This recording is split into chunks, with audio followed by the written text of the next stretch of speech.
Great.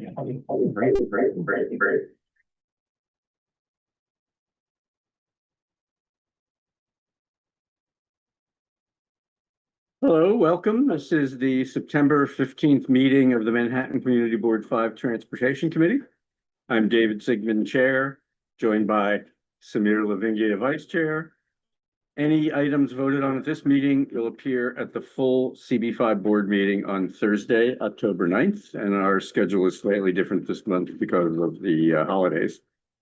We have 3 items on the public agenda today. We have the 43rd Street Shared Street, a presentation from DDC on a shared street project, which we have the edge of, and the rest of it is in CB6 on Lexington Avenue between 43rd and 44th.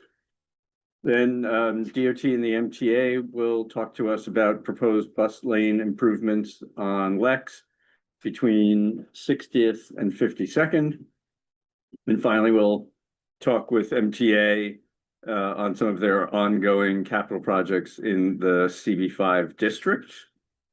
We also have our teams and topics list that I wanted to finalize. We'll see how much time we have left at the end of that. And we actually have a couple of new business items.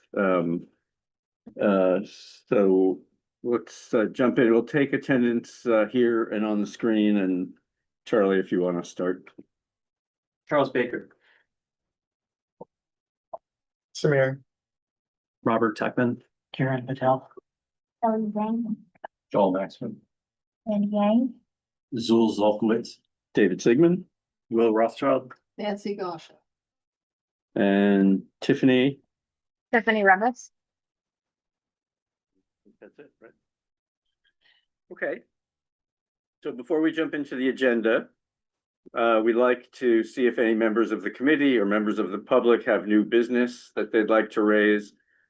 We do this first so members of the public don't have to wait through all the agenda items if they're here to raise a new topic. So if you're a member of the public and have a new item here or on the screen, yeah, David. My name is David Kupferberg, and I am a concerned citizen. As you may know, you heard from the MTA that Bronx Bus Network about the bus network redesign. The Bronx Bus Network redesign is done. Brooklyn's bus network redesign has just been implemented, and Brooklyn's bus network redesign is in the planning stage. Most likely Manhattan is next. I'm just here to facilitate discussion and discourse and be proactive regarding this redesign. It should be put on the agendas of every community board at the moment, should be put on the agendas of every Manhattan community board. And that's why I'm here. Okay, Thank you. thanks very much. Anybody on the attendees? You have that on your agenda. No, there's no one. Okay. Tiffany, do you want to mention what we talked about? Sure. So, and maybe they'll talk about a little bit with DOT when we get there. So we were presented with being in the Micro Hub study pilot program, or not study, but the pilot program quite a few months back. We did have some updates with some with the deck that DOT sent us with 5 suggestions of locations, and Flatiron Bid reached out to the board office and suggested an area within their vicinity that they wanted to it's kind of, like I said, suggest as a possible place. So the question with this is, how do we want to make the public aware of the proposed sites so far? How do we bring this to the attention of our committee and of the public so we can try to move forward with DOT on being part of the pilot program? Okay. Yeah, so I think, our email back and forth before tonight, I think we're probably going to end up having to do like a little bit of everything. I thought the idea of posting it in the locations that DOT was proposing was a good idea. I think we probably send a notice, for the agenda for our next meeting. To get feedback from other groups besides just the Flatiron bid, so the rest of our mailing list. And, and then it would be posted on our website as part of our agenda.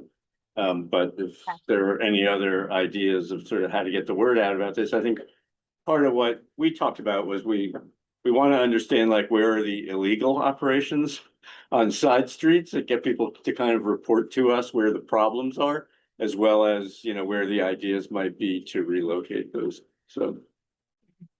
Absolutely. So, yeah, I think spending, we talked about other bids in our district, if they have any feedback, and then put some postings up, possibly physically and online. I just wanted to see if the committee had Yeah. any other suggestions in addition to that. So again, like I said, we can try to move forward and be a part of our pilot program.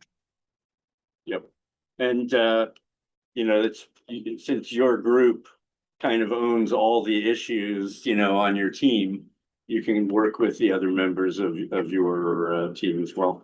I mean, we could also pass out flyers, if you see one that's illegal, you could pass out flyers at like the residential buildings or the businesses in the neighborhood and see if we can get feedback on that. Okay. But we'll put it on the agenda if you think we'll be ready for a discussion at our October meeting. Okay. We can, yeah, definitely shoot for that. Okay. David, you mentioned, or somebody mentioned in the email chain today that there were existing pilot projects not in our district. Did we ever get back on how those worked out? No, I don't know. Tiffany, did they? And I'm not No. sure, part of it was CB7, which went beyond the like micro hub. It was the whole smart curb thing, and that ended up being halted. So the whole thing. Right. So yeah, but there were other locations in other boroughs that I believe did take place. So I mean, we could. Yeah, I need to circle back on that because I do remember months back reaching out to one of the committee boards in Brooklyn because they've started it. I don't remember which one it was now, but I had never heard that. So, but I can try for that again too, just to give us some more feedback and education on it. Okay, so we'll earmark this for the next meeting and see how much of that feedback we can get between now and then. Right. The other new business topic is that we're in the city budget cycle now. And so each year, each committee provides feedback to the committee. I guess it's now what, CSQL that handles the budget. I don't even remember what the organization was. No, I thought we. No, there's a task force. Yeah. Separate task force. So each committee feeds up to that group to review it and compile it. And so we can distribute what was in our statement of needs. It's on the website. And you can look specifically at the items that were under the transportation committee. And so we'll start the process kind of on the side of reviewing all of that. So everybody on the committee can look up our district statement needs, which is a good thing to be familiar with anyway, because it cuts across the whole organization. And but you can provide feedback here on the line items, if there's anything else that you think we should be asking for. Okay. So the way the agenda works on this, we have these three items. The presenter will walk us through their package. Members of the committee can then ask questions or make comments. After that, we take comments from the public. There's no time limit on public comments, but we do ask that you keep things succinct and avoid repetition. And after all the public comment has been received, we'll enter into a committee business session where only committee members will discuss the matter with no further input from the applicant or the public unless requested by the chair. And finally, if appropriate, we'll craft a motion and take a vote for a resolution. And that depends really on whether the presenting agencies tonight are asking us to take that kind of action. So we'll go through that discussion on each item. So with that, we can start with TDC on the 43rd Street Shared Street project. Good evening. Do you hear me clearly? Yeah. Great. My name is Andrea Nunez. I'm the engineer in charge for the Department of Design and Construction on the 43rd Street project. With me today, we have several representatives from the Department of Transportation, the Department of Design and Construction, the consultant team, and who will be leading us through the presentation. So with that, I'm going to turn the floor over to Wendy Ho, who used my login number, so my login ID. So it says Andrea Nunez, but it's actually Wendy Ho for AKRF. Wendy? All right, thank you, Andrea. Good evening, everyone. My name is Wendy Ho. I'm with AKRF. I have my colleagues Marty Hartman and Jay Hall here with me as well. And we have our sub-consultant, Alexa Ganch from MNLAs, who is our landscape architect, who will be helping with the presentation. I will be sharing my screen right now so that we can start the presentation.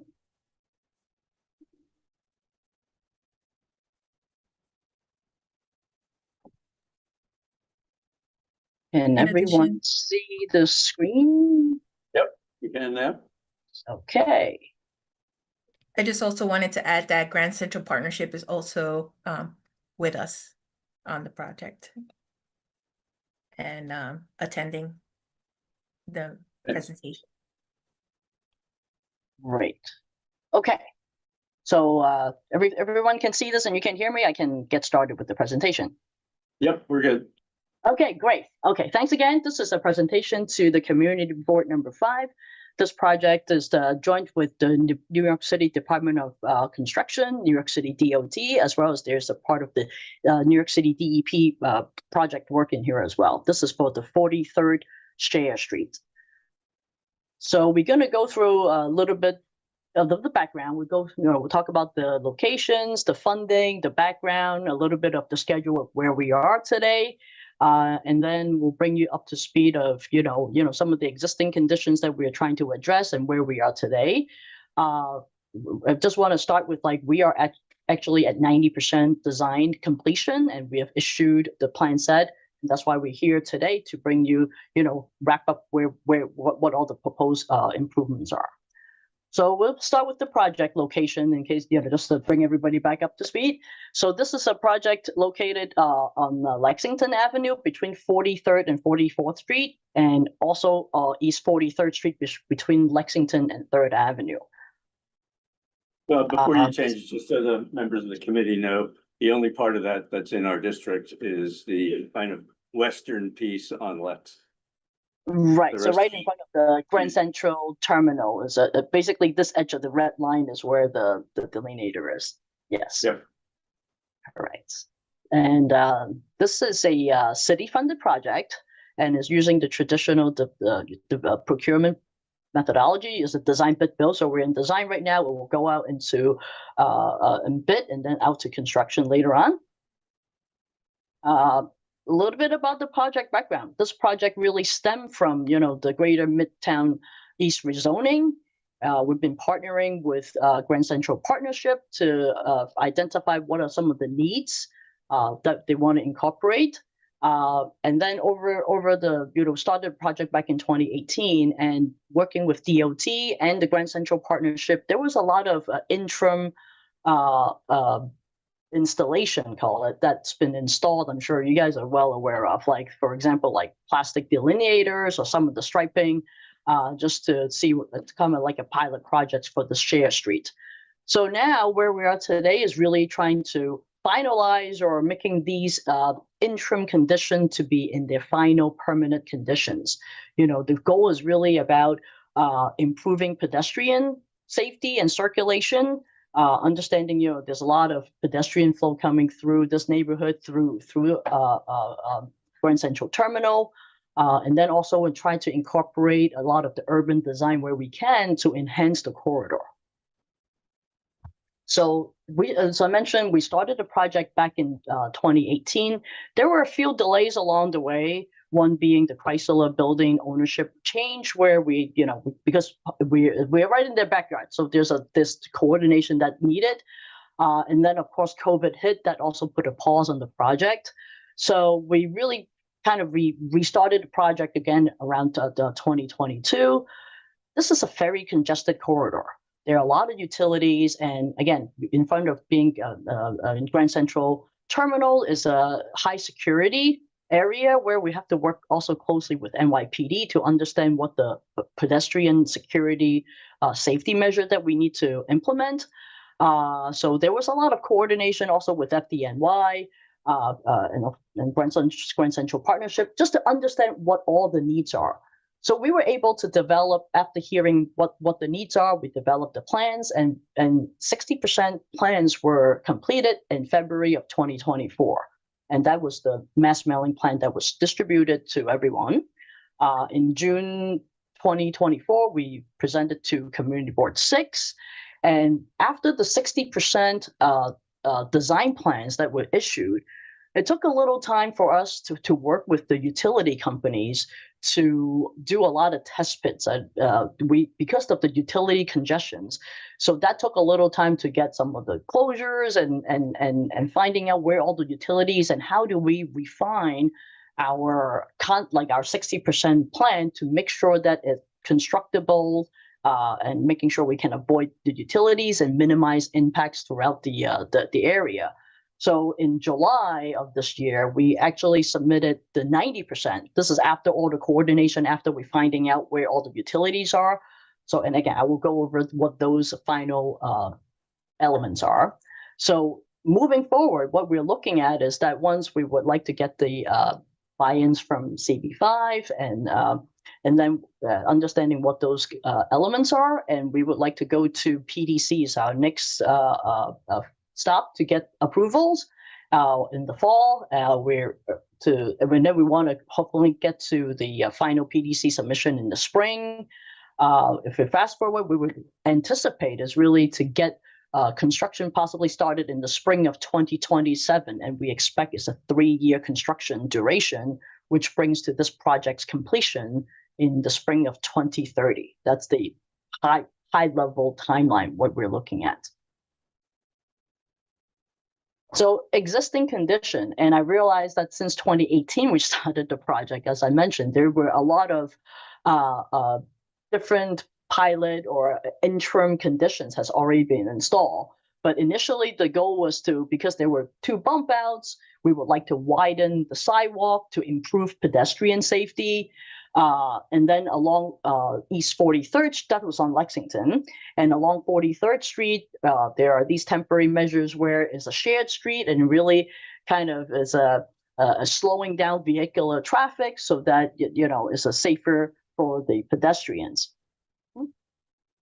So these are some of the photos that we are showing is what we have today is really the implementations of the bus lanes that's been shifted already. And as you can see, there is these double white line with the plastic delineators.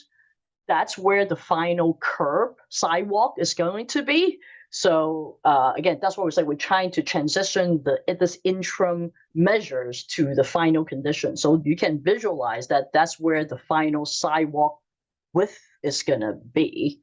Again, this is a view from like this. This is the intersection at 44th, by the way. It's not 43rd Street. This is at 44th Street.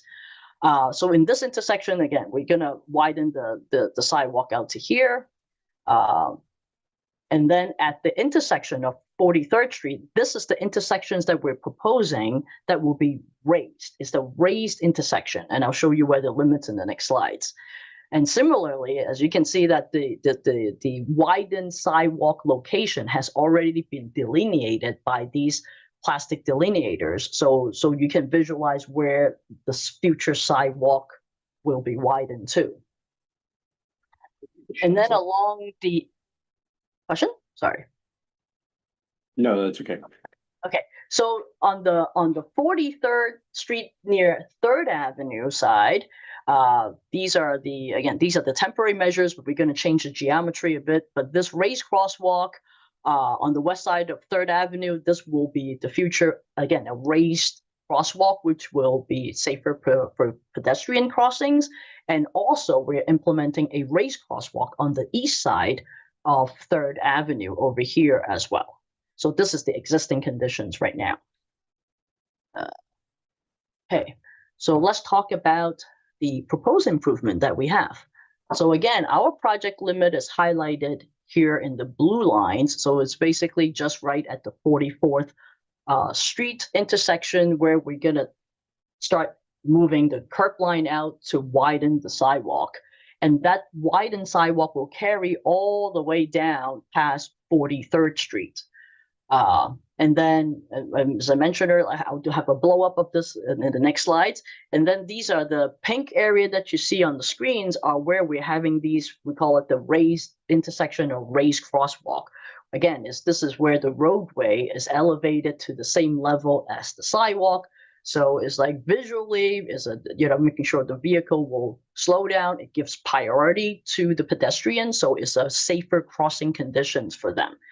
And this is the two areas where I mentioned earlier on Third Avenue is a raised crosswalk. It's not an intersection. It's a typical cross where the existing crosswalk are. And those it almost looks like, it feels like a speed bump, but the walking area is much wider to facilitate the pedestrians crossings. And also we're going to be implementing some of the urban landscape to enhance the corridor. These are some of these green circles boxes is what we're looking at is some of the existing trees where there are tree pits. We're going to be enlarging them to have a better corridor feel. This is a quick demonstration of the number of lanes that we're going to have. It's basically maintaining what's out there right now because some of these implementation have already utilizing the interim conditions to improve.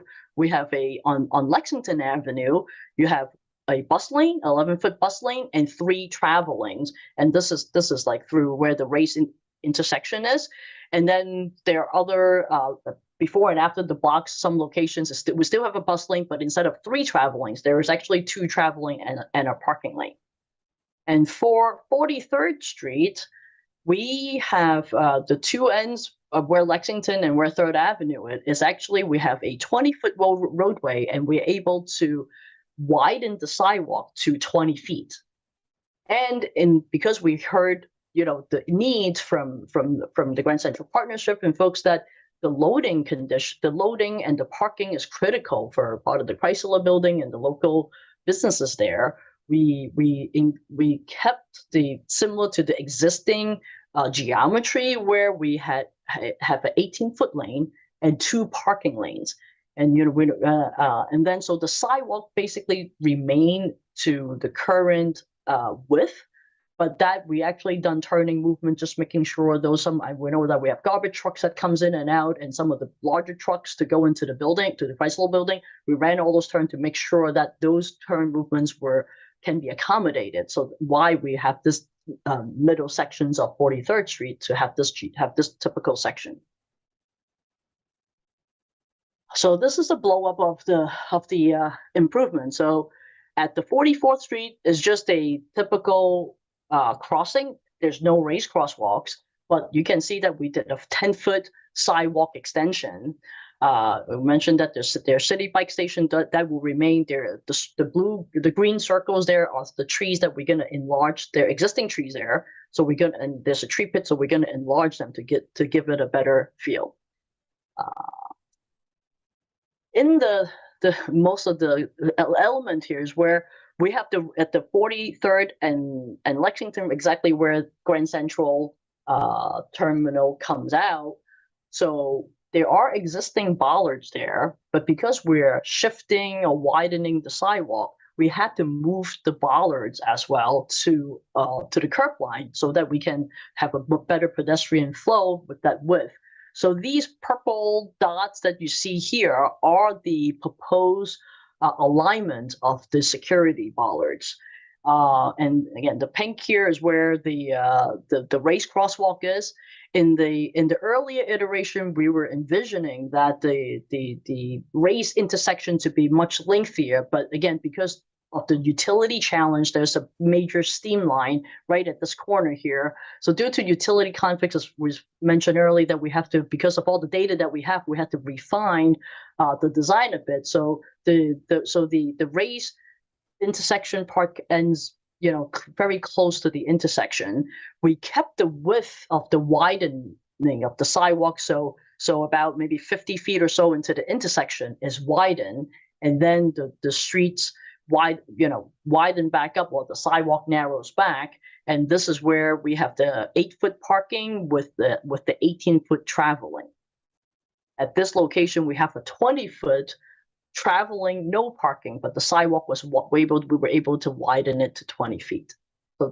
So that's the crux of this intersection. And moving towards the 3rd Avenue side, so the parking lane extends to, again, this is maybe like 75 to 100 feet, where we have provided a widened sidewalk on both sides. We are introducing some concrete planters, and then these are the 2 locations where we're proposing for the raised crosswalks to improve the pedestrian crossing. So that's on the 3rd Avenue side. And other incidental, what I mentioned earlier about the DEP programming, is that there are utility works, and we are installing a 20-inch water main, this dark, heavy orange line on Lexington from 43rd down to 43rd Street. And there are a 12-inch water main that runs across on 43rd and also through the intersection. Also, we are improving some of the existing sewers. There was some repair work that needed to be done, is either lining or concrete patching, but it's not replacing the whole line. It's just that we're going to the manhole, we're lining it just to make the repair. But the water main will be new, so it's something that we have to take a longer time to install. So that's of course, there are incidental work where we have to move catch basins where we need it. There's traffic signal and street lighting work. Those are all the incidental to a typical street reconstruction project where, because we're moving curb lines. So I'm going to pass it over to Alexis, our urban landscape designer from MNLA, so we can go through some of the more aesthetic of the programming here, about the bollards, about the planters, and the trees. So Alexis, you want to? Yes, thank you, Wendy. Hi, everyone. My name is Alexis Gagne. I'm with MNLA. We're the landscape architects on the project. So this is looking at the decorative bollard sleeve that would cover the bollards in front of Grand Central and across Lexington at the corners at 43rd. And we're looking here to match the existing condition closely in terms of the rounded dome top and the color and finish. So that's what this is looking at. Next. We're also working with Grand Central Partnership on the size and quantity of the concrete planters. The intention is that they look, substantial in their weight and size, but can be moved with a forklift. And we're also working with Grand Central Partnership on the planting selection to provide flowering perennials that come back every year and provide some color on the streetscape. And we have, as Wendy mentioned, we have enlarged tree pits. So many of the existing trees, which are honey locusts on 43rd, are in smaller 5x5 tree pits. So we're looking to expand those to the 5x10 standard and keep the standard tree pit guard around the edge. And we're working with Grand Central Partnership to select the plant material for the ground plane within those tree pits. Okay. So again, we're at 90% completion at the moment. We are coordinating with the OCMC, the DOT's Office of Construction Mitigation and Coordination, just to understand what the steps are going to be, meaning the working hours for the contractor. We understand, of course, we're going to have to maintain, the sidewalk and building access at all times, maintaining the travel lanes. And of course, there's going to be some impact to the parking regulation. And then we also understand that because right now there's another DDC project, the design build job that's actually right north of this, our project limit, at 44th up to 48th, 49th Street is where on Lexington, where there's an ongoing project right now where they're installing the water main, and there will be future bump outs and at each of the intersections. So again, our 20-inch water main work actually, is connecting to that coming down as well. So again, we would be coordinating closely with OCMC to understand what are those working hours is going to be. We understand there is the access a ride bus stop on 43rd that we're going to have to relocate temporary during construction, and so that's the impacts for construction. But that's ongoing. Once we work with OCMC and understand the steps, we can provide those working time and hours. And then that's it. That's all we have right now for the updates. Andrea, I'll pass it back to you. I would just like to add that we would appreciate a letter of support for the project from CB5 to accompany the CB6 in the submission for Public Design Commission. And with that, we turn the floor back to Community Board 5 for any questions. Yeah, I just had a couple of quick questions, just going back, I guess, to the origins of the project. How was 43rd selected as the place to do this, as opposed to, I don't know, 43rd and 44th, or any other combination of how crowded all of those streets are during rush hour? There was an environmental impact study done as part of the rezoning, and part of that study recommended closing 43rd Street. But we are unable to close 43rd Street because it's a service point to the adjacent property owners. And is there some consideration of expanding this to other blocks, or that was the sole impact that was going to be mitigated? I can take that one, Andrea. So there were several projects that were identified as part of the East Midtown rezoning. Some of them are still ongoing, some of them haven't been started yet. So this is one that was advanced at the very beginning, but we haven't begun work on potentially expanding to other locations in the rezoning area at this time. Yeah, thank you, Andrea. Wendy, Alexis, if one of you would take that, could you just walk us through the relationship between the concrete planters and the extended tree pits? Sure, I can take that. So the extended tree pits are located where the existing trees are located, and on 43rd, it's on the north side of the street. And then there are a few along Lexington and one on 44th that we're looking into. And so, where along 43rd, so we can see it. It's hard to make it out. Does it show the planter boxes? Yeah, see that. It's hard to distinguish between the concrete planter boxes and the tree pit. So Wendy, are you able to go to the enlargement? Yes, thanks. Yeah, if I zoom in a little bit, these square boxes along here are the planters, and these boxes with the round circles are the enlarged tree pits. Those are the existing tree and thus getting enlarged. So these smaller boxes that you see are the planters. Right, and we're locating them here because of the sidewalk extension.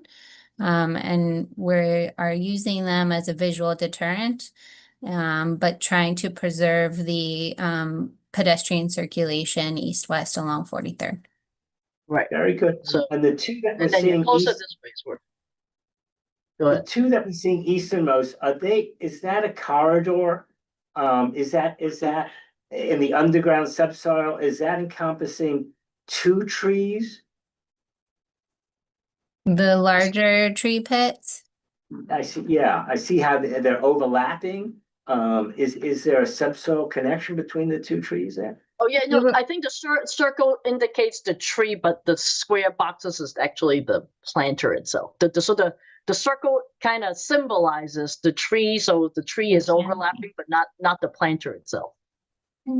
I'm asking because I'm looking at, at Broadway Vision on Broadway now, they just put in another tree at Broadway and 20th, and it's a very extended tree pit, almost 20 feet long, with a very tall tree that's gone in, slender, and a lot of plantings in that. And so that gives us a lot of subsoil access, and that's tremendous climate resiliency. Good to know. And, I'm sorry, do you wanna, go ahead, Paul. If 43rd Street is so congested and you had to keep it open to traffic, why are you providing parking? I don't understand why you would have parking on that street. Doesn't make sense to me. You can't, I mean, if you need to service the retail and landlord, I can understand that, but then it should be loading and unloading and but not parking. It's a good point for a resolution. Yeah, I mean, DOT, I think we haven't finalized the parking signage location, but we allowed it for the space so that we can actually do the truck turn movements. That's the amount of space that we need in order for the truck movements to make it happen. But those area where they're, the future, how many of this is parking versus loading area? I think that's something that we're still working out with DOT to finalize the signage on that stretch there. And just for reference, I think when Wendy said it's congested, it's actually not on the surface, it's the subsurface. The subsurface is super congested from a utility standpoint. So, maybe change your thinking a little bit to go underground for that point. But I think for parking, it's a curb lane. We are, as Wendy said, still finalizing the curb regulations, but we do envision most of it will be either no standing, either for the church activities or loading, commercial loading for either the Chrysler building or the private property on the north side. We don't really envision any standard I guess unpaid I was referring parking. to the fact that you initially wanted to close the street entirely, but now it's open to traffic. That was what I was referring to, not the maybe I misspoke, but that's what I was referring to. Anybody else? Yes, Joel. I have a question. How much of the expanded sidewalk is being taken up by those planter boxes? Looks like a lot. The planter boxes are 3 feet wide and they're on the back of the curb. So I believe those were extended at least 8 feet. So there's still an additional 5 feet of pedestrian circulation. Thank you. Oh, yeah. What is the plan for the rainwater drainage on the elevated crosswalk? I'm concerned that if it doesn't drain properly, you could have a lot of black ice. People could be falling, particularly elderly. Where's your drainage? I don't have the drainage shown on this presentation deck, but we did work closely on the grading and then we also included, is not shown here, but there are catch basins that we move so that the top is sloped so that, and then we have the catch basin right at the bottom of the raised crosswalks to catch the stormwater. So there are drainage design that's been incorporated to handle that. Yeah, I'm just concerned because again, that's a big problem in the winter with snow melt and excessive rain. Filling up at intersections where crosswalks are, people having to wade through areas. So if it's raised, I was concerned that when it's constructed, it actually does have drainage in the right direction. Sometimes it's designed that way, but it's not quality controlled for the actual construction, and then it doesn't work. So that's my big concern there. Noted. Yeah, from a design perspective, we addressed it, but yes, to your point, we have to make sure during construction that is constructed to our design. Okay.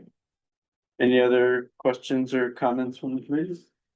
All right, we'll do public comment. David? Hi, my name is David Kupferberg. I'm a concerned citizen. Um, I am concerned about the flow of bus traffic along Lexington Avenue for the M101, M102, and M103. How would this affect bus traffic going into the zone and then leaving the zone?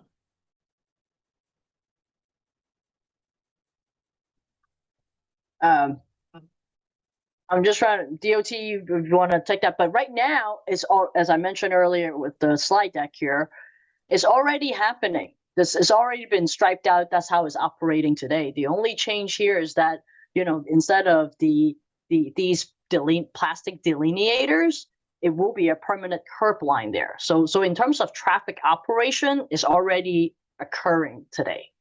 So, and also the only other difference is that there is this raised crosswalk. So it's just an elevation change, but in terms of the number of lanes and where the buses are, they're operating as is, just like that already. All right, thank you. Anybody online with, we have one hand up. Yeah. Steve. All right. Sure, go ahead. Hey everyone, thank you so much. I'm wondering with this expansion, what the considerations to the bike traffic would be in the updated design and how that's considered. So I'm sorry, can you repeat that? Like, how is the traffic impacts are The bike, particularly The bike, bike lane. yeah. for bicycles? Yes. Uh-oh. I'll take that one, Wendy. Thanks. So we don't envision any change in operations. This is really building out pedestrian infrastructure. So we're building out the painted sidewalk that was installed in 2020 or 2021, and then adding pedestrian queuing areas on 43rd Street. So no change to bicycle operations. Okay.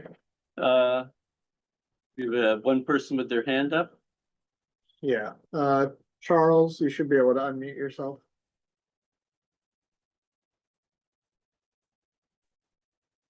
Hello, can you hear me? Yes. My comment is, with a letter of support, I'm hoping that basically the committee could advocate for any audio pedestrian signals that could be installed if they're not already there on the crosswalks. And if there are ones already there, I'm hoping that when the shared streets is completed, that they will be reinstalled. I would like to know what features the shared street has for those who are blind and low vision for navigating that space. And my final question is, I'm wondering if it's possible if the planters and the bollards could be in a contrasting color so it doesn't merge into the color of the sidewalk for those people with low vision. Thank you. I'll start with, sounds like about the audible like signals, the APS. Those are New York City DOT standards right now. So as we are reinstalling, as I mentioned, street light signals, everything that we're putting back will be up to the current standard. So the audible, the pedestrian signal, it will be installed. The second piece is about for navigating where the edges of the race crosswalk or where the crossings are. There will be the detectable warning strip. So for folks who are visually impaired, so similar to a standard crosswalk or the pet ramp, they will be able to feel that dome. So that indicates where the edges of the roadway is going to be. So where we have the race crosswalk is along the whole length of where the edge of the road would be. So that's there. That will be there, sorry. And to answer your question about the planter color, there are two, I think, standard colors that would be darker than the traditional sidewalk pavement. So we can look at providing a contrasting color there. Thank you. Anything else? All right, so we'll go into the, there's still one, or it's the same one? I'll put a same then. Yep. Okay, so we'll go into the, business session. I think what we just need to do here is talk through what this resolution would be, and then we need somebody to volunteer who maybe perhaps is a new member of the committee. But this is pretty straightforward, and we can probably provide some models for you. I mean, I think the idea here is essentially you can rewatch the presentation, and we sort of recite who the players are in this: DOT, DDC, DEP, and the Grand Central Partnership, and what the basic scope of the project is. I think here we would say that honestly, like 98% of it lies in CB6. Very little of the content of this presentation affects CB5. And then we would state that, I mean, we're supportive of the project and, look forward to, if we want to, that we look forward to future phases, because we were part of the East Midtown plan. So we would love to see other elements of that, completed in an expedited fashion. Might we include Nancy's notes concerned Yeah. about, standing or loading zone versus parking Yep. spots? Yep, And definitely. And just to reiterate the, audio and other devices for Yep. the channel.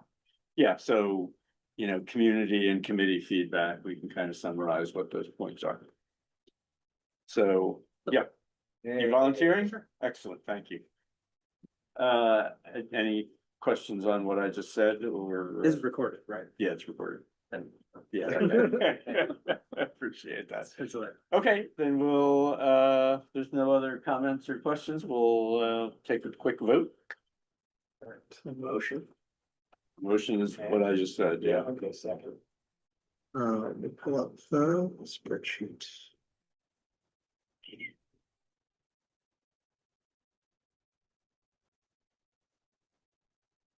Paraphrase the motion. I think the chair should. Do you want to just paraphrase the motion? Yeah, so, the committee is, basically the resolved on this is that we are supportive of this individual project, as well as the continued implementation of the East Midtown rezoning capital program. All right. Charles? Yes. Una is not here. Alice is not here. Ankur? Yes. Nancy? Yes. Samir is a yes. Christopher is not here. Karen? Tiffany? Yes, I see the nod. Will? Yes. David? Yep. Rob? Yes. Kelly? Mandy? Zool? Yes. George is not here, and then Joel. Yeah. Great.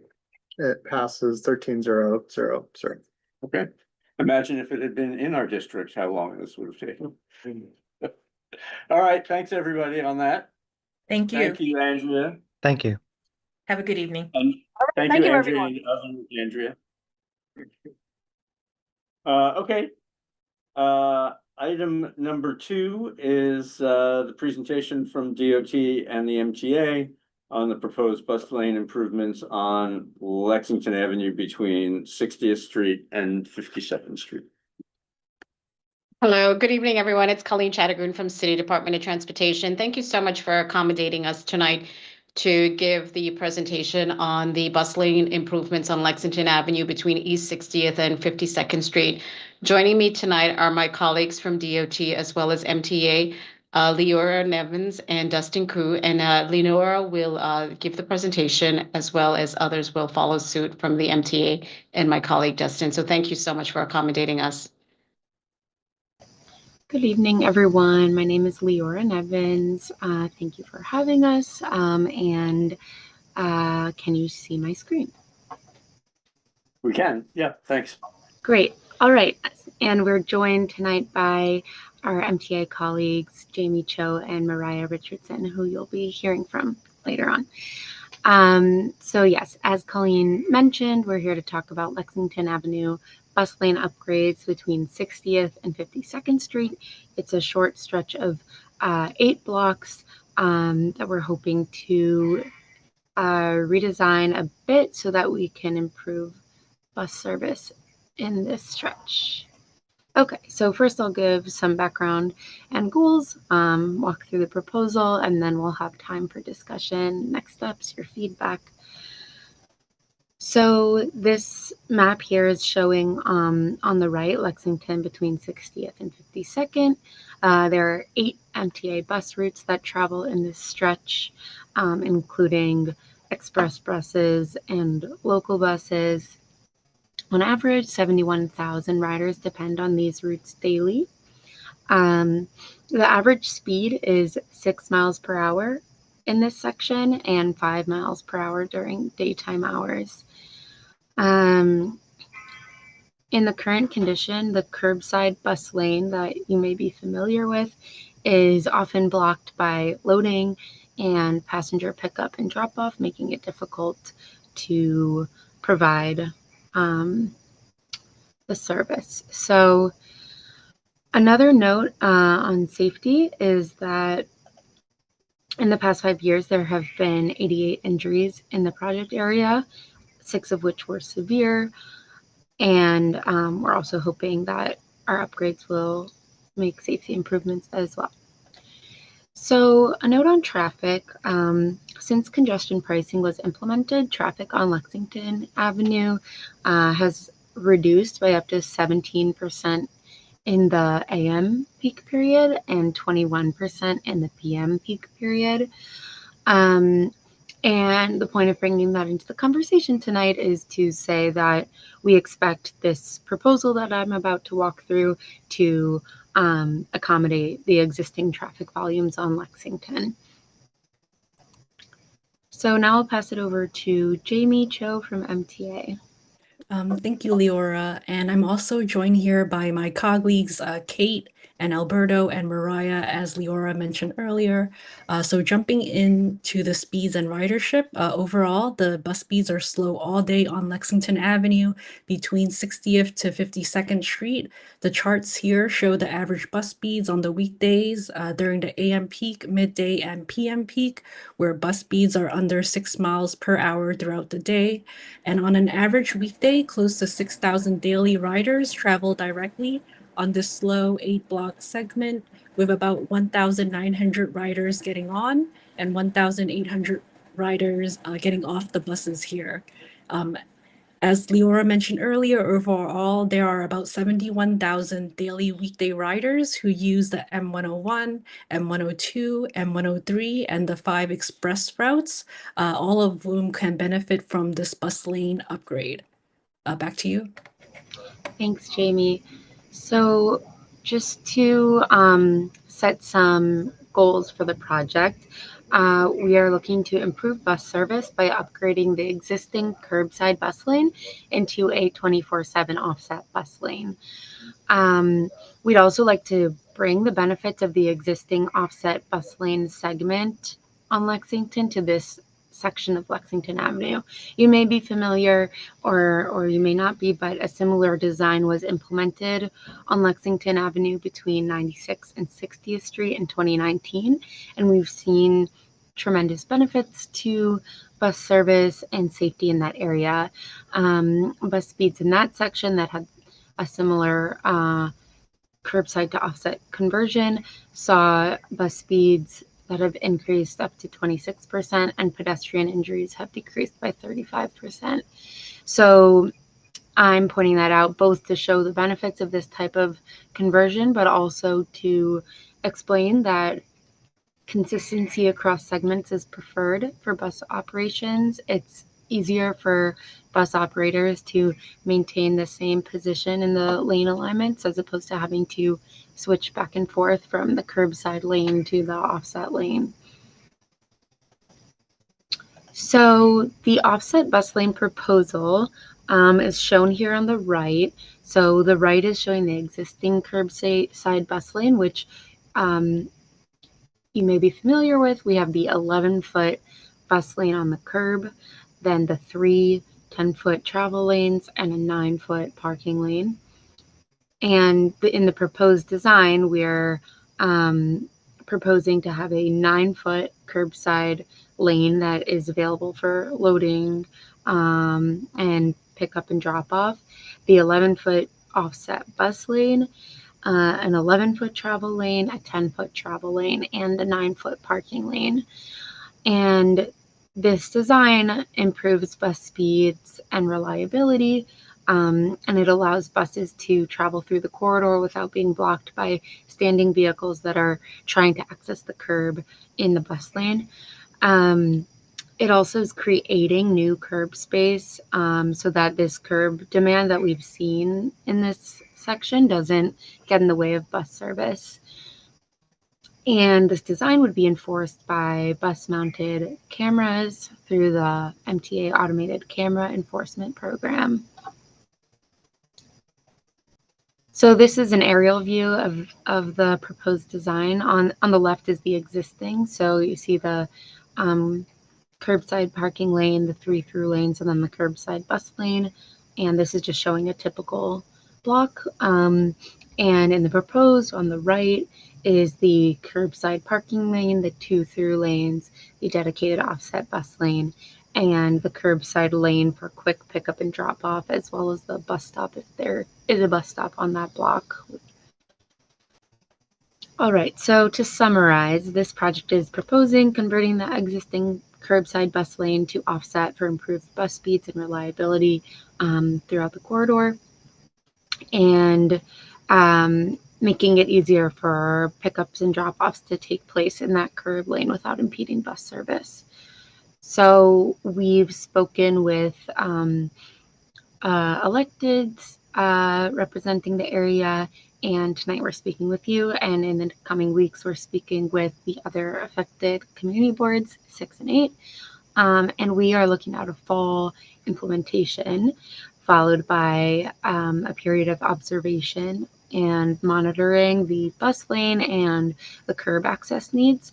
And we will have the opportunity to come back in 2026 to refine the curb regulations as needed with input from the community boards and other stakeholders. So that brings me to the end of the presentation. Thank you for your attention, and we are happy to take questions and discuss. Okay, so just for background of the committee, we had a session last week to preview this, and we were on with CB6 and CB8. So between the 3 of us, we cover this one stretch, and everybody, all 3 of us, were supportive of it. And in fact, one of the comments that was made was that when you go south of this corridor, you go back to a curb lane. So there's a bit of a wiggle waggle that had been going on. You know, first it was an offset lane, then it was a curb lane. Here, I believe, and maybe DOT can clarify this, but so south of this 52nd Street, it starts moving back to being a curb lane. And I guess that condition exists in various places all the way down to 14th Street. So the comment that was made as all 3 community boards was that we were supportive of it becoming an offset lane all the way through the corridor to 14th Street. The one practical issue that was raised is that there's a marking season, which I thought was for deer, but apparently it's for DOT as well. And so, you know, you can't spray the lane markings during the winter. So there's a season window that's coming up on this, and that's the fall 2025 date, is to be able to complete this corridor. If we were to go beyond this, that might be work that would have to go, you know, into the next season, into the spring. So, yeah, background on prior discussions. Yeah, Nancy. If it's a congested street and we're trying to have buses go faster, why do we have parking? Again, Well, why are we allowing parking? I don't think it's parking. I think it's what they said. It's loading. They're and called, well, the one is drop off. called, well, if you look at, no, If you look back. Oh, on the other side. going, yes, on Right. the other side, it's parking. Right. There are deliveries and passengers in taxis, accessorized, ride that want to get on and off on both sides. So make them both, what are they calling them? Curbside parking. Curbside, no, they're Oh, called, curbside lane for quick pickup and drop off. yes, curbside lane. for Right, that's quick on, pickup. that's on. I think on that should this be side. both sides. I don't think we should, we already have a congestion pricing. If people can't park their cars on the street, that maybe will help defer some of those cars coming into the city. Because what happens is when it gets packed up with cars, then people are double parking to get on and off, and it's dangerous. Okay, we will. That would be, include that. in comments. that's a thought. Yeah. Any other questions or comments from the committee? No.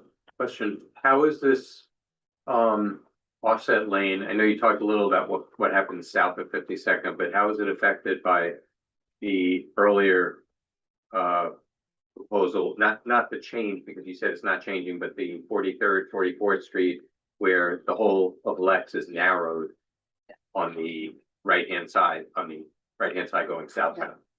If these buses all go past 42nd Street, I believe, or at least the 101, 102, 103, right? Yeah. I can address that. And I think it's same as what Wendy said earlier about how the bus lane configuration in that section is remaining the same. And this is a separate, just a separate project. And like we heard from all of you, or many of you, there's support and interest in expanding this conversion further south. So it's something that we can look into in the future. And we have noted the support here for continued offset bus lanes. Yeah, I think going off Nancy's point, this is not for this project. I don't know, Colleen, if you're still here, but maybe in the future, just keep in mind that compared to some other boards, maybe CB5 is more receptive to getting rid of parking. And just keep that in mind when doing future designs. I know, I was just thinking about that, Samir. Not all community boards are that receptive about getting rid of parking. Some of them want us to increase more parking spaces. But that's duly noted with Nancy's comment. I'm listening carefully. Thanks. Okay, anything else? Yeah, Charlie. So looking at this rendering, and when these buses are making stops, it looks like they're going to be turning into the curbside lane, which, even with automated camera enforcement could, potentially be blocked by illegal parking or standing vehicles. So I'm wondering where these bus stops are. Was there any consideration of actually building out the sidewalk so that the buses could make those stops without leaving the offset lane?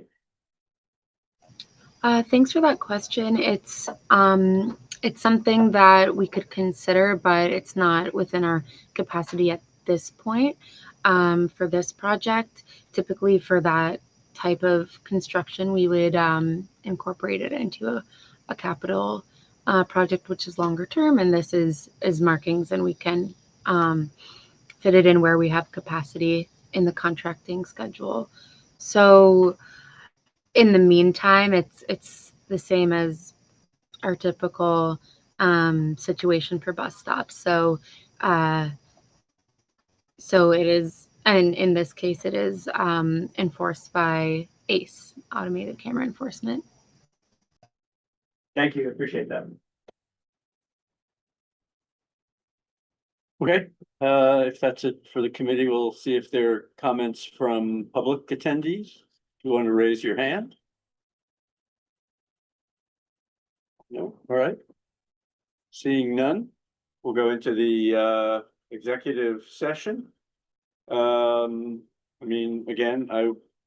based on my comments before, the comments made here tonight, we would be reciting the basic scope of this proposal and stating our support for the offset curb change for potentially extending it south of this zone, along with, you know, our partners in CB6 and CB8. And then the comment about changing curbside parking into pickup and drop-off zones, and the potential or our support for potential curb bump outs for as a future capital project. I don't know if there are any other scope comments or. Okay, so we need a volunteer for this one. Oh, great. Thank you, Wendy. All right. Any other questions on the resolution? Okay. All right. Do you Do we know, you want to make the motion? I'll make the motion. Seconded. Great. Thanks. All right, Charles. Yes. Onker. Yes. Nancy. Yes. Samir, yes. Karen.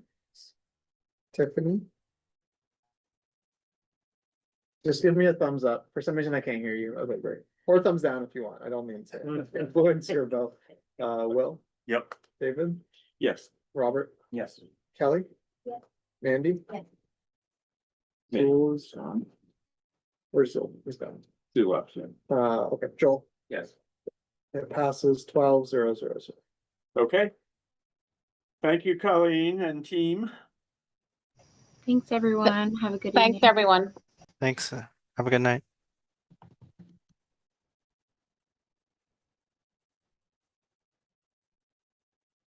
Okay, our last item is an update from MTA on ongoing projects in the Community Board 5 district. Hi, good evening. Thank you for having me today. My name is Alberto Roldan, Assistant Director of Government Community Relations. Happy to be here. Quickly, can we promote my colleague Alan Foster to panelist? Give me 1 second. Thank you.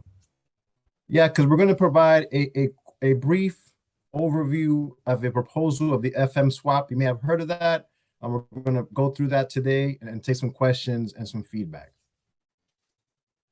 Oh, thank you. See Alan now. Thank you so much.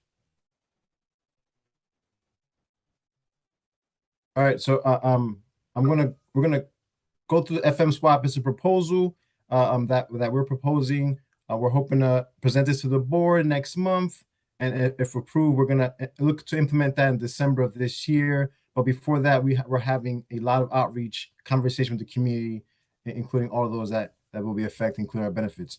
So Alan Foster, my colleague, will go through the swap itself, including the details, including its proposed improvements, and let's kick it off to Alan. Great, thank you. So yeah, this is, as Alberta said, this is a service change we have coming up called the FM swap. This is a restructuring of service just within the red box that you see there. Just this area here, a portion of which falls within CB5. This diagram here shows how our current service works. There are 3 tunnels connecting the Queens Boulevard line to Manhattan. There's the 63rd Street tunnel, which is currently used by the F train, 60th Street tunnel that's used by the R train, and the 53rd Street tunnel currently used by the E and the M trains. And because of the way this service is designed, it creates a lot of merging movements here in the Queens Plaza area. The E and the F have to merge together here. The E and the M have a merge. The M and the R have a merge. And so because all of these lines are sort of interconnected, a delay on any one of those 4 routes can end up delaying all 4 of them.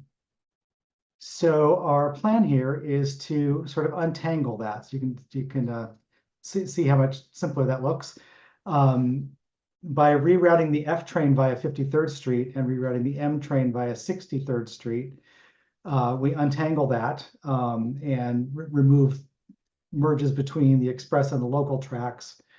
And so this will make service more reliable. So this new service pattern will be in effect weekdays from approximately 6 a.m. to 9:30 p.m. The F will run via the 53rd Street line and Queens Plaza, together with the E train, like as it did many years ago. Some of you may remember that. The M train will run via the 63rd Street line and 21st Street, Queensbridge, Roosevelt Island, sorry, Lex and 63rd and 57th Street. There'll be no change from the current service for evenings, late evenings, nights, and weekends. So during those hours, the F will continue to run by 63rd Street the way it does now. And the M will do what it does now, which is late evenings and weekends. It runs a shorter route between Metropolitan Avenue and Essex Street. And then late night hours, it runs just between Metropolitan Avenue and Myrtle Avenue as a shuttle. And that change will be limited just to the 53rd Street and 63rd Street corridors. In Manhattan, the F and the M will both serve all the stations from Rockefeller Center South. And in Queens, the F will still be an express, the M will still be a local. So who will see this change? So currently, the F serves 21st Street, Queensbridge, Roosevelt Island, Lexington 63rd, and 57th and 6th Avenue. After the swap, it'll instead serve Queens Plaza, Court Square 23rd Street, Lex and 53rd, and 5th Avenue 53rd. And then the flip side of that is the M, which currently serves Queens Plaza, Court Square, Lex 53rd, and 5th 53rd, which together with the E, will now be serving 21st Street, Queensbridge, Roosevelt Island, Lexington 63rd, and 57th and 6th. So why are we doing this now? Some of you may remember in 2023, 2024, we had a major track replacement project on the 63rd Street corridor that required us to do an extended service diversion. And during that time, we had the F running via 53rd Street together with the E, much as we will be doing with this FM swap.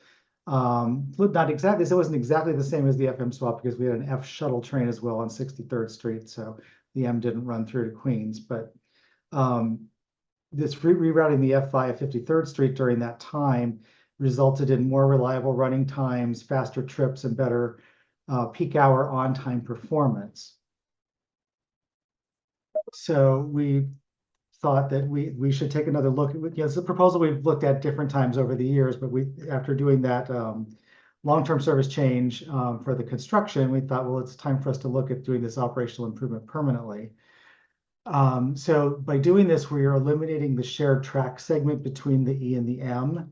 So currently the E shares track with 3 different lines. With this swap, it shares with only 2. And the M will go from sharing track with 4 lines to 3 lines. So by eliminating those 2 merges at Queens Plaza, we reduce the delay risk to the E, F, M, and R lines. And then because there's no switching between express and local at Queens Plaza anymore, no train switching, that is, people can still transfer there if they like. Because trains won't be switching tracks there at Queens Plaza, it means any delays on the M and R local tracks won't affect the E and the F and vice versa.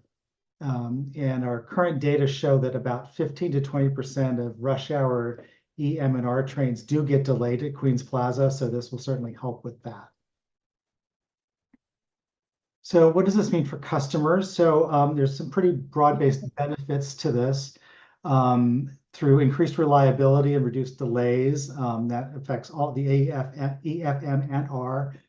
And customers in Queens and, well, it says Queens and Roosevelt Island, I should say Queens and Manhattan. Make that a little bit broader than that. It'll result in a net travel time savings. So there will be some people who experience a longer travel time with this change. Any change, there's always going to be some people benefit, some people won't. But there's 2.5 times as many customers who will see a net travel time savings. It's going to reduce crowding for riders at those 63rd Street line stations, including 57th Street, 6th Avenue. Because it'll be served by M trains during the weekdays. And the M trains are a lot less crowded than F trains are. So we know that sometimes F trains arrive and there's not really room for people to easily get on them. because it'll be an M train instead. It'll make it easier for people to get on a train there at 57th Street. And it also capitalizes on a never before used direct connection between the 63rd Street line and Queens Boulevard local stations. So for anybody who wanted to, for example, travel between Queens Boulevard local stations and then 57th Street, 6th Avenue, there will now be a direct connection between those two markets. The drawbacks are limited. There are a few customers who are going to see a travel time increase of 4 minutes or more. That's only 2% of the affected customers. And during rush hours, the M train is a little less frequent than the F. So customers boarding at those 63rd Street line stations will have about a minute additional wait time on average. And the changes are just, as I mentioned before, just limited to this area right here. So within CB5, it's really only affecting service at 57th Street, 5th Avenue, and 53rd. And I guess we should have also included Lexington 53rd on the very edge of the district. And like I said, the F and the M will still run together along 6th Avenue between Rockefeller Center and Broadway Lafayette. So no change south of 57th Street. Because the M service, as I mentioned, is a little less frequent than the F during the rush hours, we will be adding service in the AM and PM peak hours to the M to reduce the wait times and bring sort of the service levels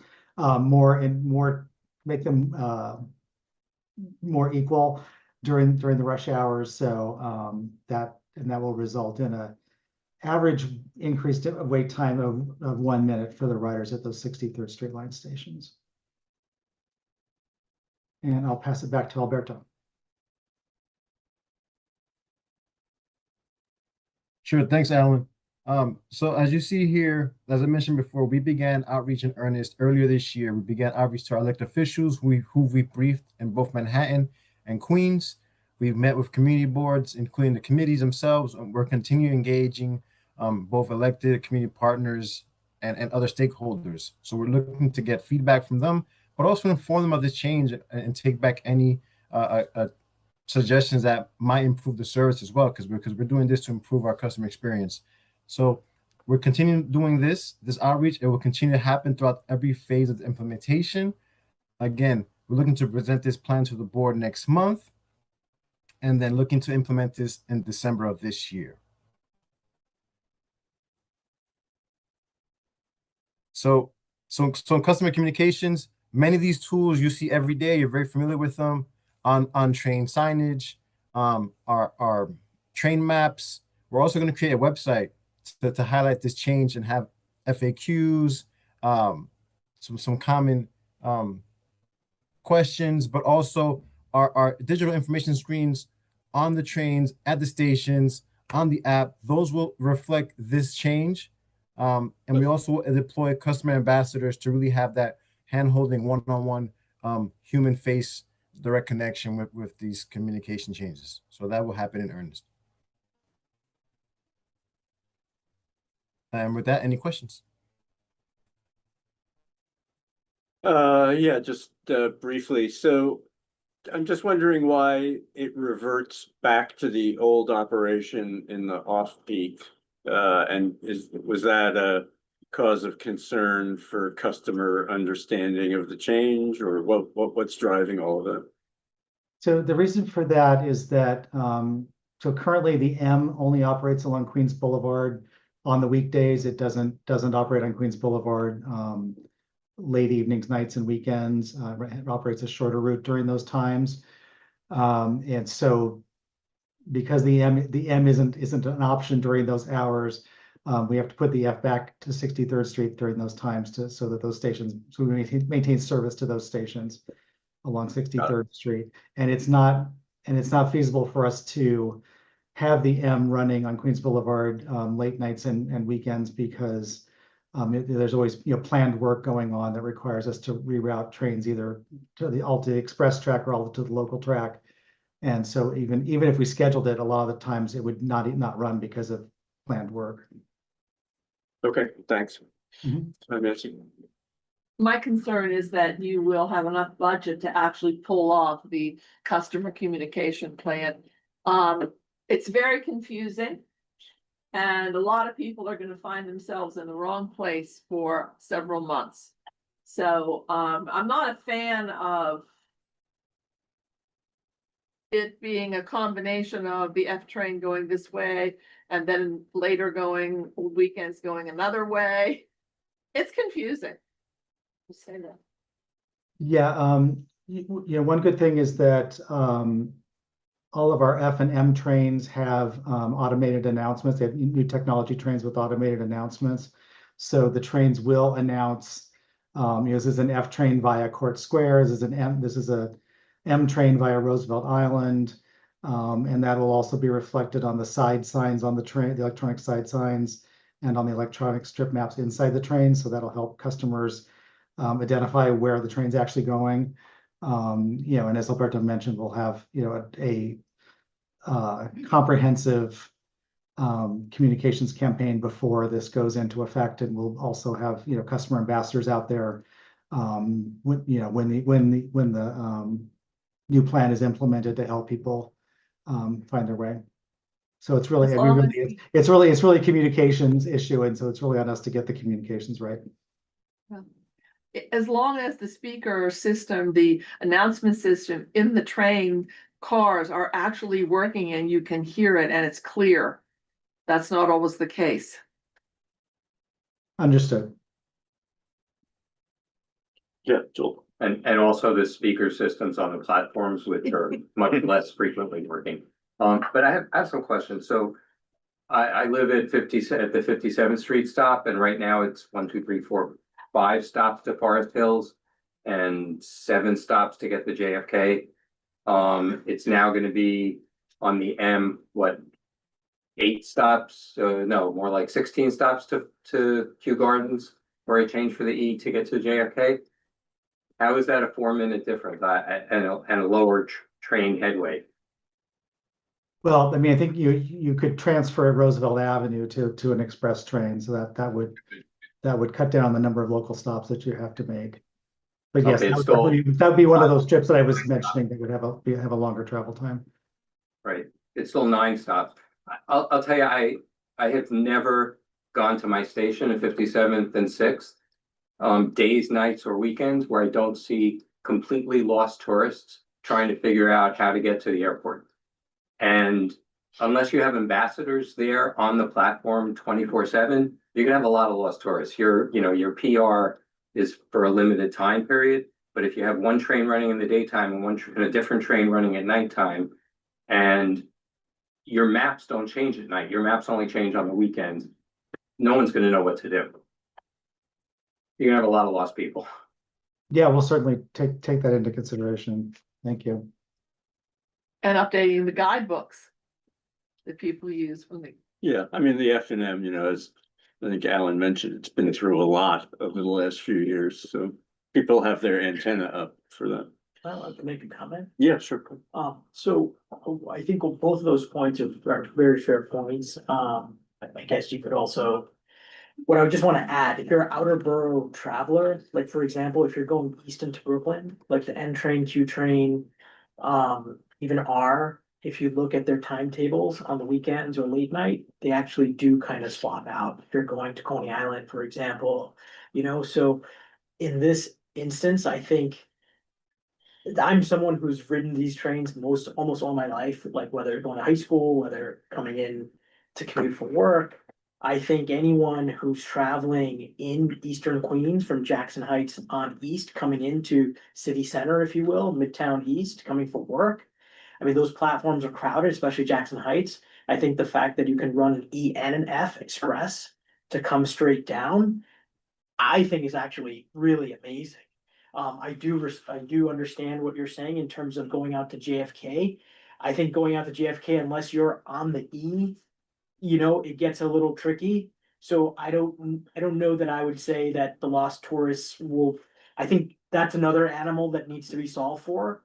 I think, but yeah, I think, and the fact that you're buoying the M by adding additional service, for the folks that are continuing on into like Williamsburg, you know, and so forth, that also helps that contingent. So anyway, that's all I gotta say. Okay, thanks. Thank you. I just wanted to also kind of echo some of the good things that seem to be coming out of this proposal and also compliment the work and the time that you put into this. Fully appreciate that there'll be some confusion up front, especially because it's different during rush hour in the day and nights and weekends. But I was particularly impressed with the reduction in the number of lines on a particular track and your thoughts on how that might improve service if there's an outage. And your attention to Queens Plaza as a bottleneck and a strategy to try to reduce that as a bottleneck. I see a lot of delays on these lines. I appreciate how complex, you can even see it in this picture, the exchanges of lines are in this little area of our subway system. And it seems like you're trying to make things simpler so that they run better and they run more reliably. So I appreciate that. Thank you. Yeah, just echoing that, I'm a frequent E and R rider, and I know you're not touching those lines, but I'm excited to have a lot less delays going into Queens.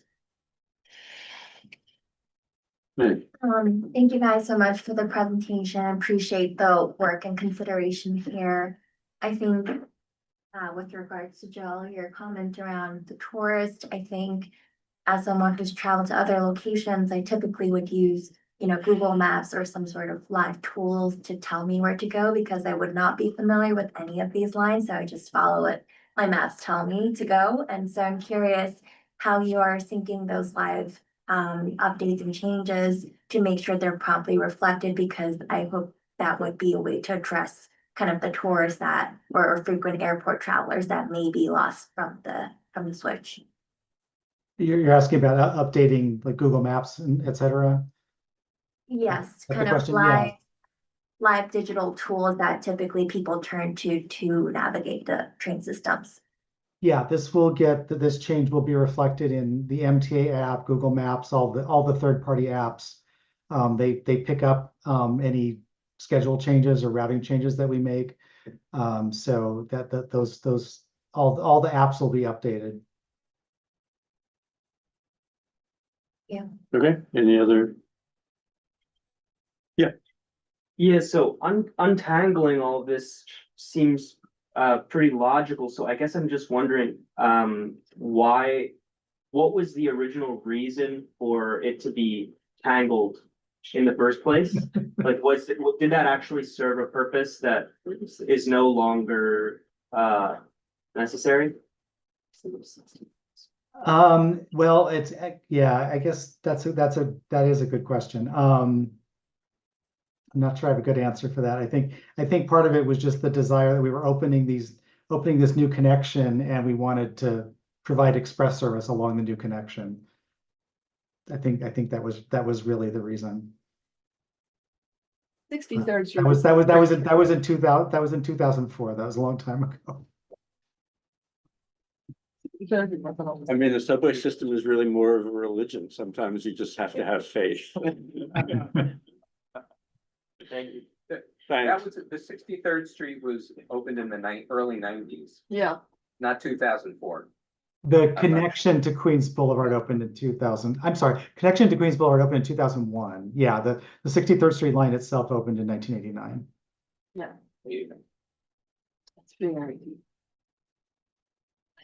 Okay, anything else? Yeah, Just, do you need anything from us that might be for you? I think we don't, but we definitely would entertain a letter of support, of course, like anything else we present. Okay. Are you offering? Well, let me give you some more of the background on this. Sure. You have another question? Let's see. So, one of the discussions that, we were having within the committee was that we don't actually see MTA that often. This was mostly a comment on the capital project. So for instance, I live down near Union Square. There was a multi-$100 million elevator, capital program. And I'm not sure I ever really heard very much about it until it, screwed everything up everywhere. all at the same time. And now that it's done, it's great. But so it sort of started the question of like, how can we sort of define a role for the community board as kind of an ombudsman, if you will, for MTA to be able to get the word out to the community through channels other than the channels that they typically go to. And so there was a sort of some outreach over the summer. I think this is the first example of that. I mean, typically we don't see this kind of stuff. So we're really kind of trying to welcome this kind of outreach to the committee, see where we can be helpful to get the word out on these things. I mean, I will say, Alberto, on this one, we didn't get a definition of what it was that you specifically wanted to talk about. So when we advertised it and put it on our agenda, all it said was, MTA's ongoing projects in the district.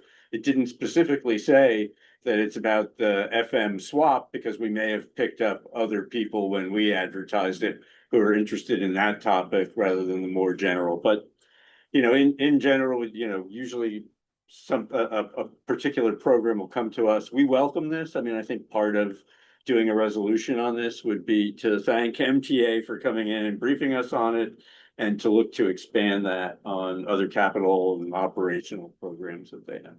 We can put articles in a newsletter. We have a Yeah. newsletter that goes out. Yep. A lot of people subscribe to that, so we can let people know. Yeah, Help absolutely. you publicize this. Yep. Put it on, even on something on our website even.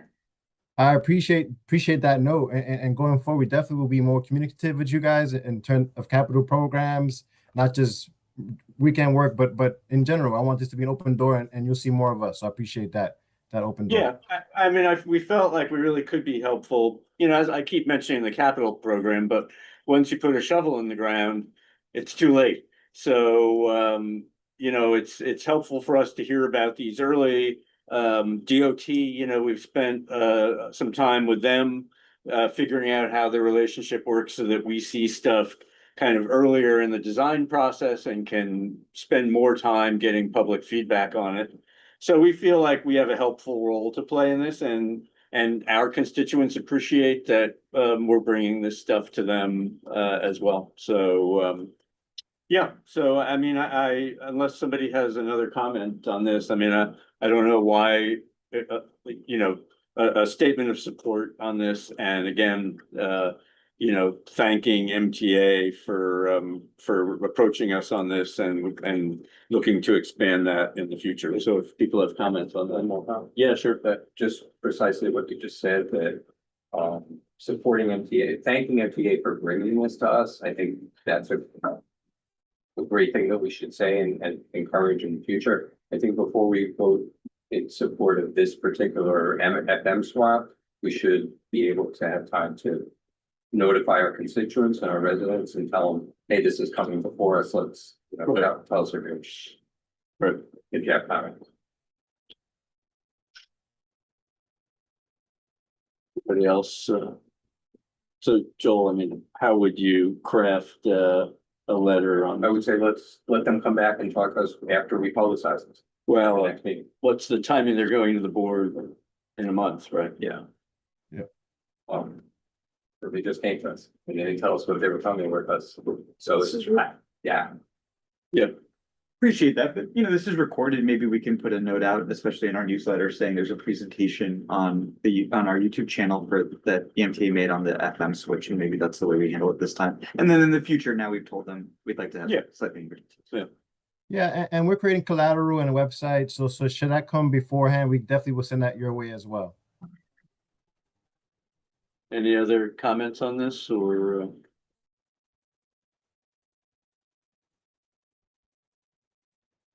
Okay, well, we have a little bit of a split, but see what people want to do. I mean, my motion would be to support the outreach. I don't know, support the change. And look forward to increased contact between the community board and MTA on capital projects and on any operational changes that they think our constituents need to be aware of. Okay, all right. And so if we do get community feedback that says. Yeah, we'll pass it people are on. opposed to this, Yeah, then we'll- what we've already read. We'll pass the Already comment submitted a resolution. resolution. Yeah, no, I understand, but you know, the timing, you know, if we wait, then we have no input because the board vote's gonna happen before our next meeting, so. So either we could say Five vote or what board vote are you talking about? their board vote, Which The is MTA. they're going to the MTA board next month, I think they said. when is the vote at MTA board? That would be the end of the month. Of September? Yes. We're late, anyway. But we had a second in motion, right? So we Yeah. take a vote? Yeah. All right, Charles, Yes. Bunker, Yes. Nancy. Yes. There's a yes. Karen? Yes. Oh, sorry, I missed. I screwed you. Yeah. Yes. Yes, is you came in? Yes, it was. Tiffany? Yes. Great. Will, Yes. David, Yes. Robert, Yes. Kelly? Yes. Mandy? Yes. She's gone. Joel? So it passes 12-1-0. Need a volunteer to, at this one as well. Yep, okay, great, thanks, Karen. I don't know, were you here for the little description of, have you written okay, so. You can go back through the tape. We try and, you know, just sort of who presented to us. Organizationally, and what was the scope of the discussion? What comments did we get from the committee or the public? And then what's the resolve? So. Thanks. And yeah, they said on this one, you know, we wanna, because it's one of the first, we just wanna welcome the outreach separately from what the content of the presentation was. Could we put in the resolution that we'd like to encourage them to come sooner, several months, Yeah, I so we think can we- go through our We cycles? said that. And- Yeah. Yeah. I was just gonna ask that. Yeah. We're thanking them on one hand for the outreach, but also. And encouraging them to come. Yeah, come sooner and, yeah, be specific about what they're coming to us with. Yes. Okay. All right, thanks very much. Thank you. Thank you for the opportunity. And look, talk soon. Thank you so much. Yep. All right, so, new business. Tiffany stayed on, or did Tiffany get off?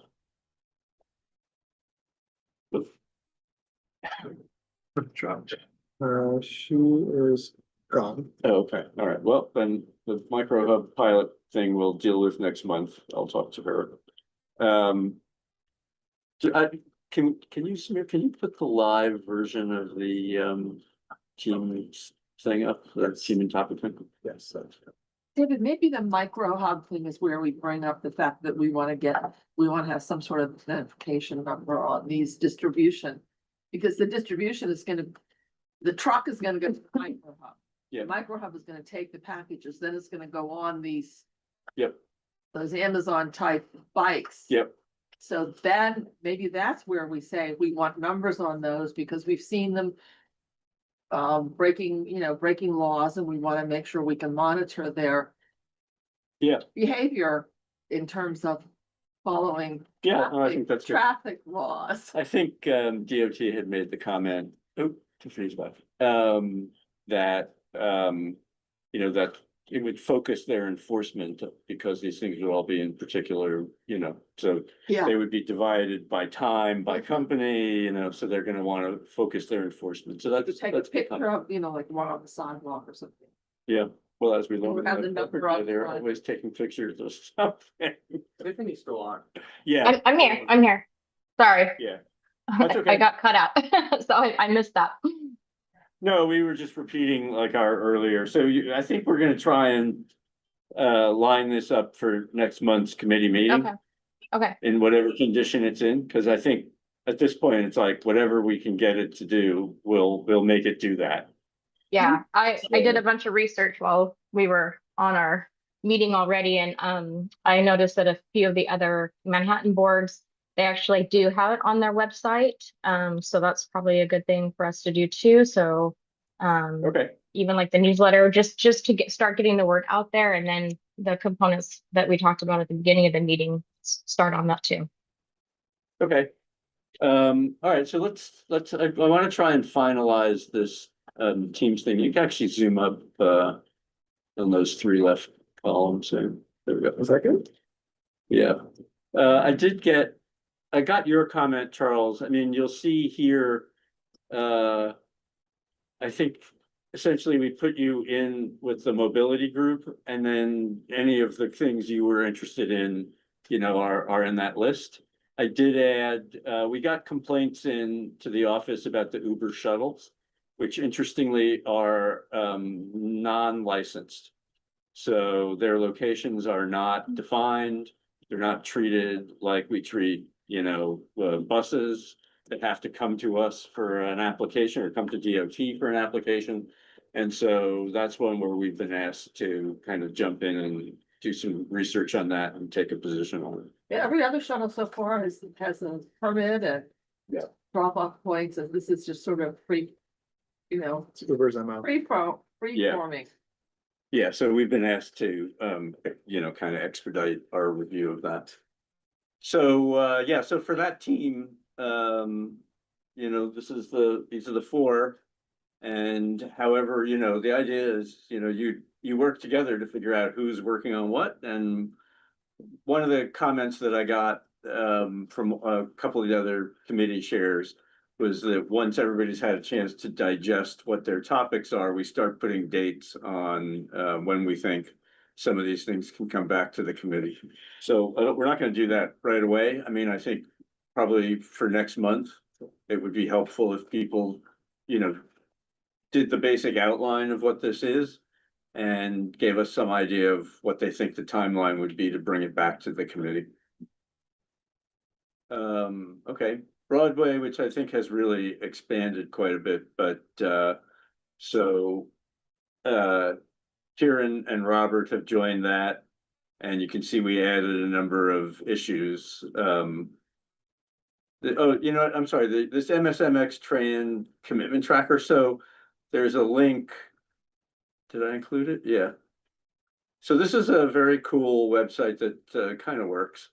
That basically you can see it takes all of the recent rezonings, which are the tabs along the top, and it takes all of the commitments that the city made as part of those rezonings, and it discusses what the progress is on a regular basis on each of those items. So so we're scrolling here through some of the specifics of Midtown South, and you can see like all the recent ones, Atlantic Avenue in Brooklyn, all City of Yes, all of this stuff is now on this website, and it's a way for us to track, what progress has been made. Part of what we want to do, the Transportation Committee, we had kind of our own scope in MSMX. We passed our own resolution. And so we want to be able to now look at that list and stay informed on what items are making progress, what the timelines are for them. So that's been assigned to the Broadway team because, you're picking up the whole Broadway vision thing, which is really the bulk of the money that's being spent on transportation related improvements in MSMX. I think it's like 3/4 of the money.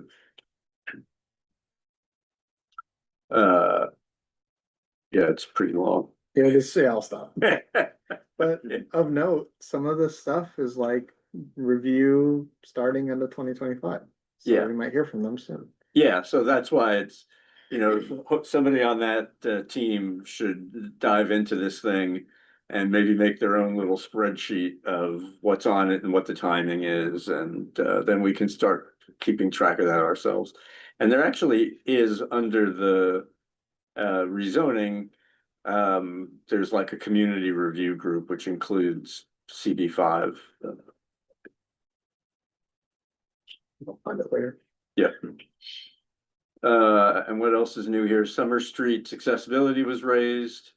And then the Union Square Master Plan, which is now funded for initial design, and Parks is for now has been taking the lead on that. But part of this is discussion with Parks about what transportation's role should be in this thing. Yeah. Can I ask you to elaborate on summer streets? Somebody on the committee raised this issue that there are accessibility issues when they close. You know, for instance, close, I guess, Park Avenue, right? People were having difficulty getting accessorides, and so there was a request to look at the accessibility issues and discuss that with DOT.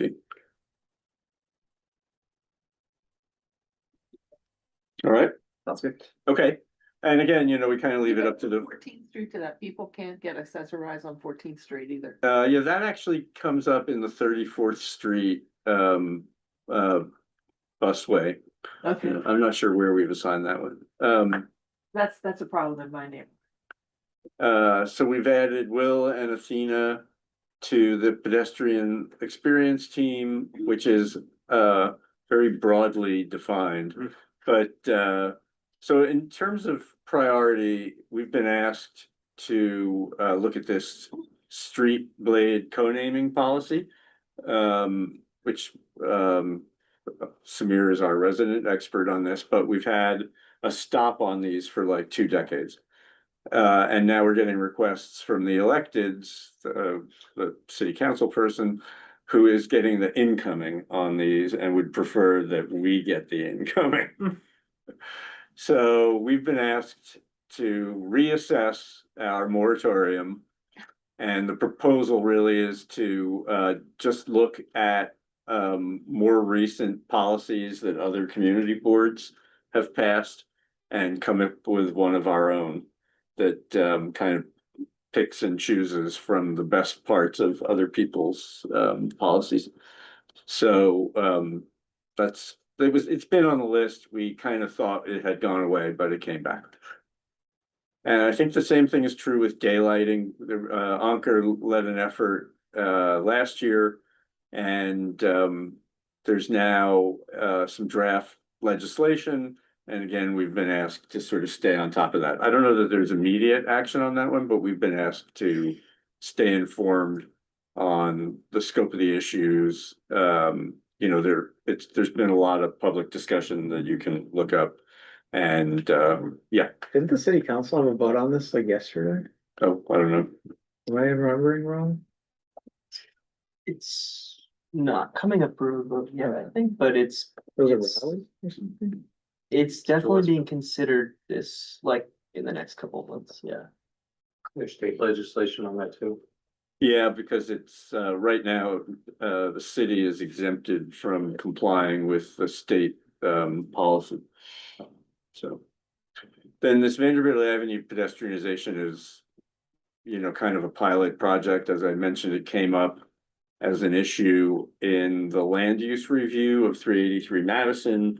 You know, I'm sure you're familiar with Vanderbilt, but it's extremely narrow sidewalks and continuous street wall, except for the viaduct. But now, 383, which is a JP Morgan building, is going to essentially expand out and have an open passageway adjacent to the sidewalk.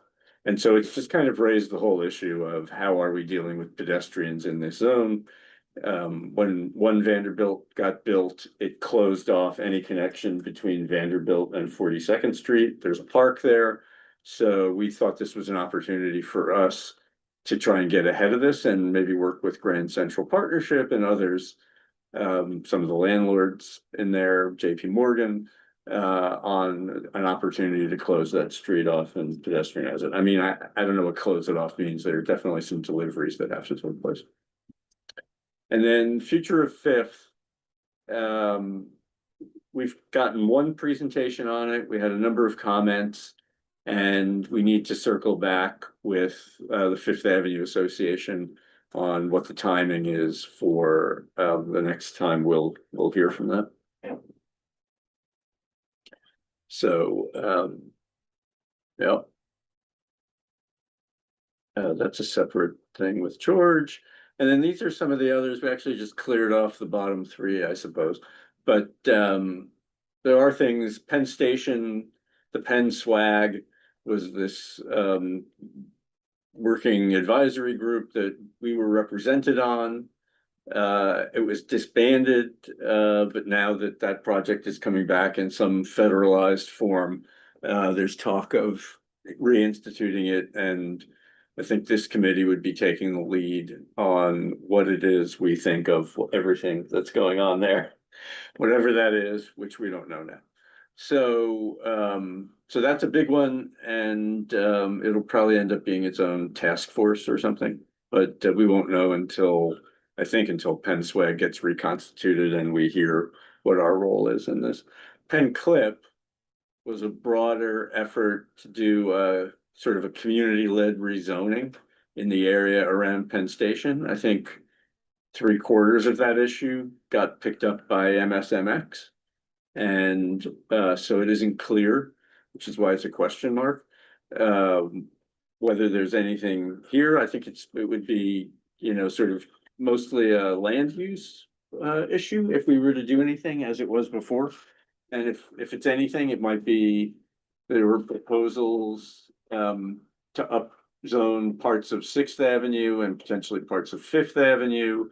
There may be other little voids between the MSMX quadrants that could be rezoned. And the issue for us really is how it relates to anything that's going on in Penn Station. That should be Simone, right? Not Simon. The next line down. SIMO. No, that's Joanne Simon. Oh, it's Joanne Simon? Oh, I don't know. I think. Yeah. Pretty sure. Okay.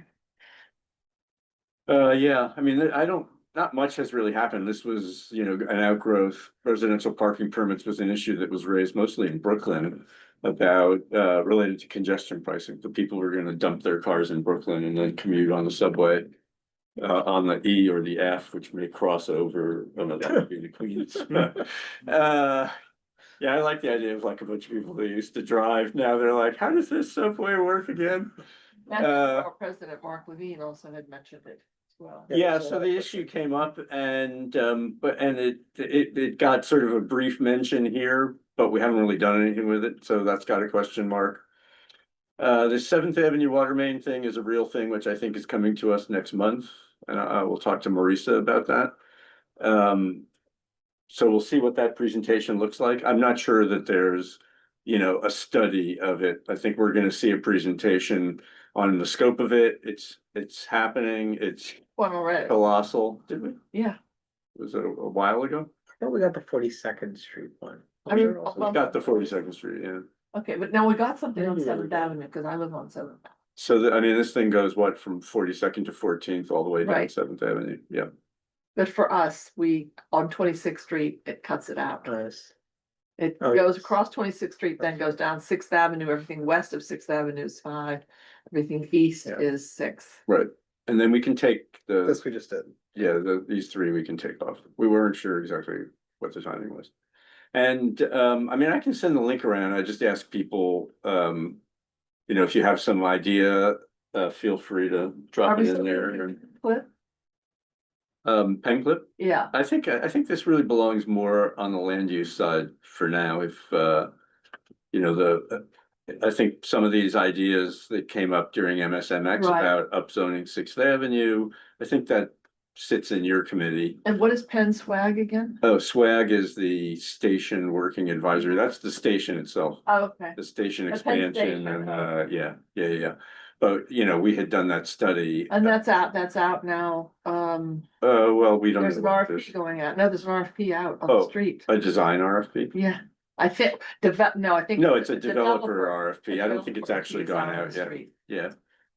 Right. But it's all of that. I think that the developer team is supposed to bring everything, right? Right, and that's why, we don't really know what the community board connection is gonna be to that process. I mean, it may be essentially a fully federalized program, Yes. so. But But we'll that's see. the president's favorite developer. Yeah, we'll see. So we can send the link around and then there are, when we get documents on some of these things, the office drops them into these Google Drives for each group. And I suggest, you guys use that for your own group, because otherwise the email traffic gets out of control, which is why we did it in the first place.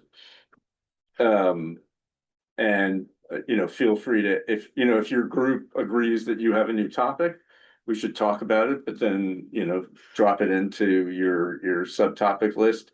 And if you have something that you're interested in that doesn't appear for any group, then feel free to drop it into the, future topics list. No cursing. What? I don't know, just. All right, any questions on this?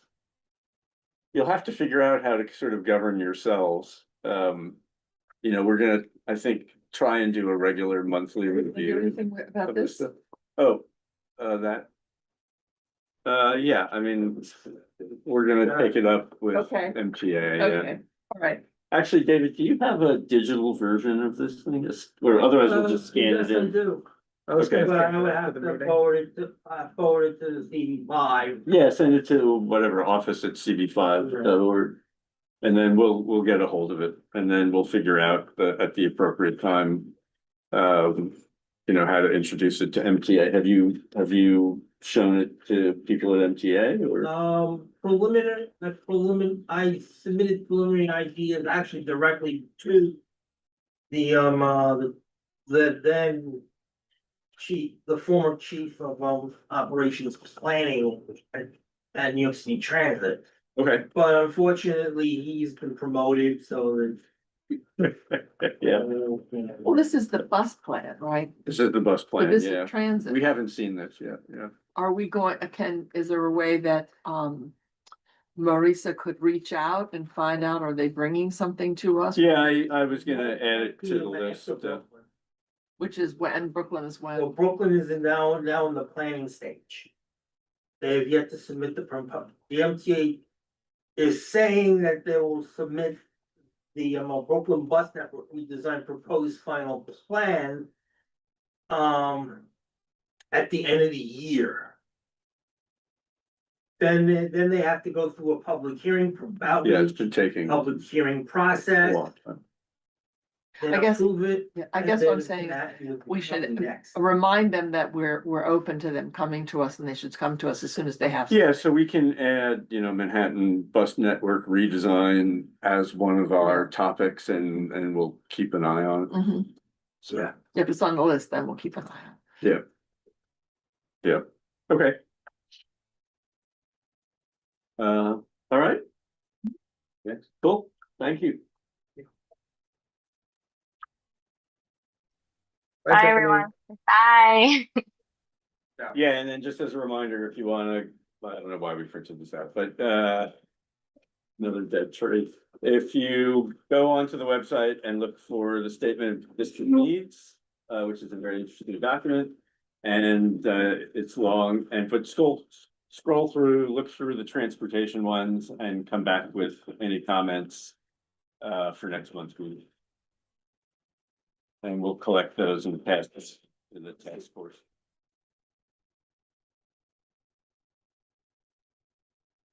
Thank you, David. Thanks.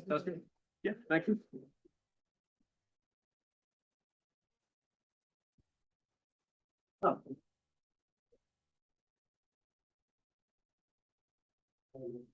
You want to sign it? Oh, it's good. So I was like, you got it.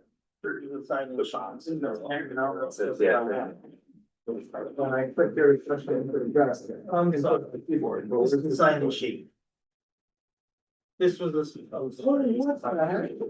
That's for, forget.